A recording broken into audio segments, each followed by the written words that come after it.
क्या अमेरिका और चीन के घातक युद्धपोत समंदर के सबसे खतरनाक चोक पॉइंट पर आमने सामने आने वाले हैं? जब अमेरिकी राष्ट्रपति डोनाल्ड ट्रंप ने स्ट्रेट ऑफ हॉर्मुज के पास ईरानी जहाजों को रोकने का आदेश दिया तो पूरी दुनिया की नजरें चीन पर टिक गईं और ठीक इसी समय चीनी नौसेना ने ऐलान किया कि उसका 48वां एस्कॉर्ट फ्लीट खाड़ी के मुहाने पर एक्टिव है। क्या बीजिंग वॉशिंगटन की इस नाकेबंदी का सीधा सैन्य जवाब देने की तैयारी कर रहा है? आइए जानते हैं इस भू राजनीतिक खेल के पीछे का असली सच।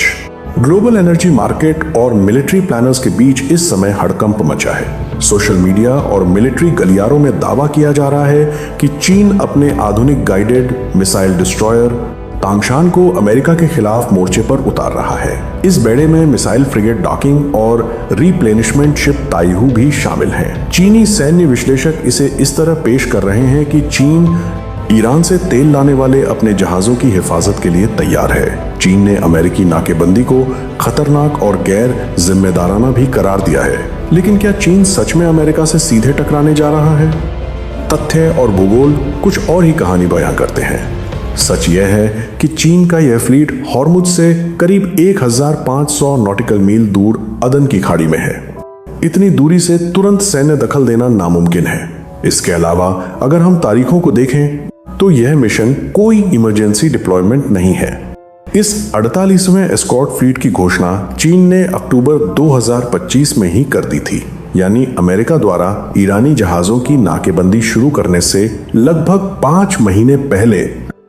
ये चीन का एक रूटीन एंटी पायरेसी मिशन है जो वह साल 2008 से लगातार कर रहा है। यहाँ चीनी सैनिक केवल हेलीकॉप्टर ऑपरेशंस, लाइव फायरिंग और समुद्री डाकुओं से निपटने की ट्रेनिंग कर रहे हैं।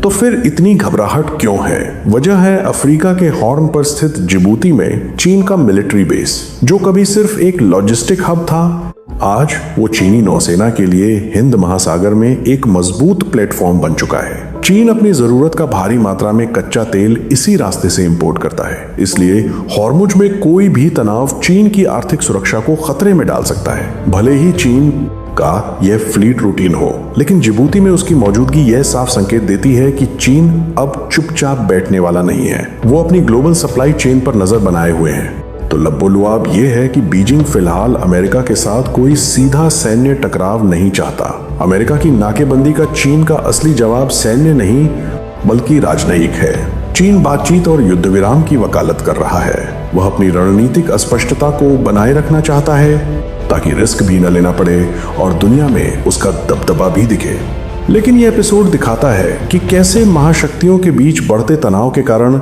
एक रूटीन मिलिट्री मूवमेंट भी पल भर में दुनिया को तीसरे विश्व युद्ध के मुहाने पर महसूस करा सकता है।